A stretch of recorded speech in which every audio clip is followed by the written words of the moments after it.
Hello, this is Sonny Bostock from Politicomment, and today we are going to be looking at what is gerrymandering. So this is my first video that is not about politics from the United Kingdom. This is politics in the USA, but still very relevant. So let's learn today what gerrymandering is.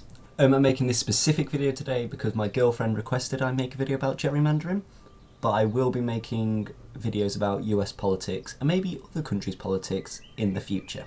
I also quickly first apologise if you can hear a slight humming in the background. It's my fan because as I'm recording this video it's 30 degrees, so my room is beyond boiling. So if you can hear something humming in the background, it's just my fan. I do apologise. So first let's look at the definition of what gerrymandering is. Gerrymandering is defined by the deliberate manipulation of electoral boundaries in order to give one party an unfair advantage or one party an unfair disadvantage. What this means is you draw a boundary that benefits you or purposely makes it harder for your opposition to win.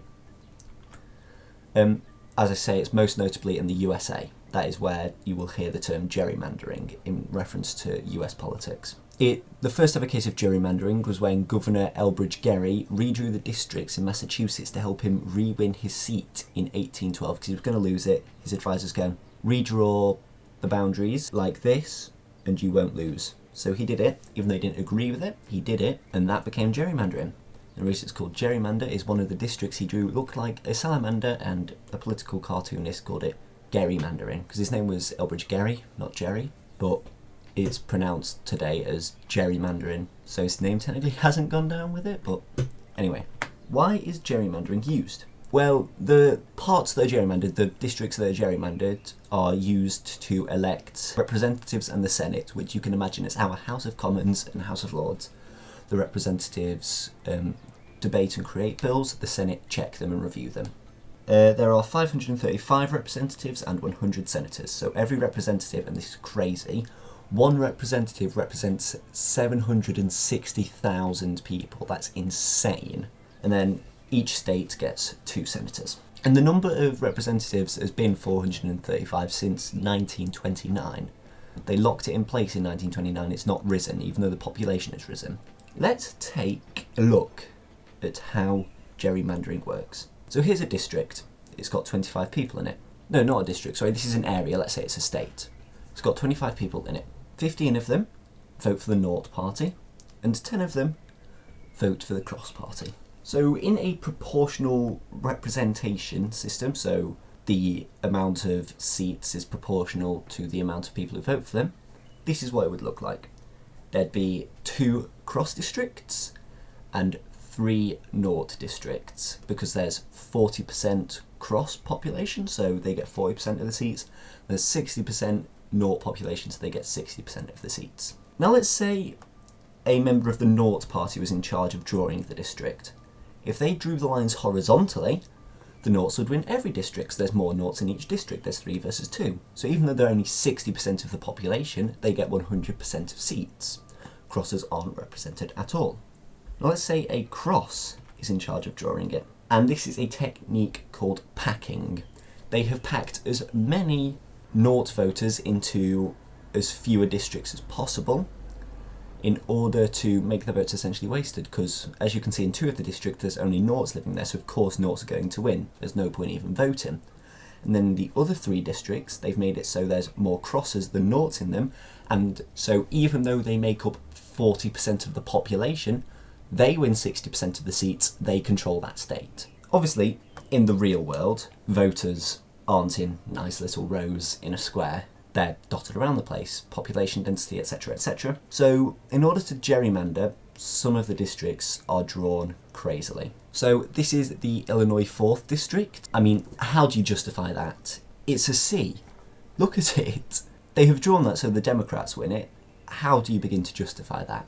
Here's one in Texas. The Republicans drew this one. The distance from there to there must be crazy. Here's another one. I mean, look at that. And here's another one. They're insane. The districts drawn in order to help parties win are insane. You can't begin to justify this. This is why it's a huge, huge issue. So in the current US political scene, gerrymandering it's huge. Both parties gerrymander. You've just seen there were Republican districts, there were Democrat districts. Both parties do it. They're both as bad as each other. They used to try and hide it. They used to do it sneakily so no one could call them out. Nowadays they don't care. They just do it. I mean, I saw a TikTok the Democrats posted. They were celebrating gerrymandering California so every single district was Democrat. I'll put it up on screen now. Hello, I'm just editing my video right now and I realised I made a mistake. The TikTok the Democrats posted wasn't about California. It was about Virginia, and the Californian redistricting map doesn't make it entirely Democrat. It makes it mostly Democrat, but not entirely. So the TikTok I'm about to put up on screen is about, they posted about Virginia, not California. My apologies. Anyway, here's the TikTok.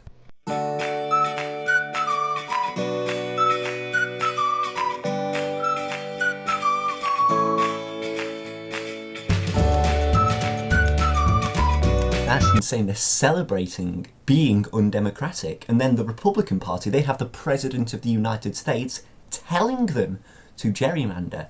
It's insane. They're both as bad as each other, and neither will admit that they started the war. It doesn't matter who started the war, they're both doing it. They are both herbing democracy. And the reason I've decided to make this video, I was watching the news the other day, and I saw that in a recent Supreme Court case, which is called Louisiana v. Calais, if you want to look it up, there was a district, they wanted to gerrymander Louisiana.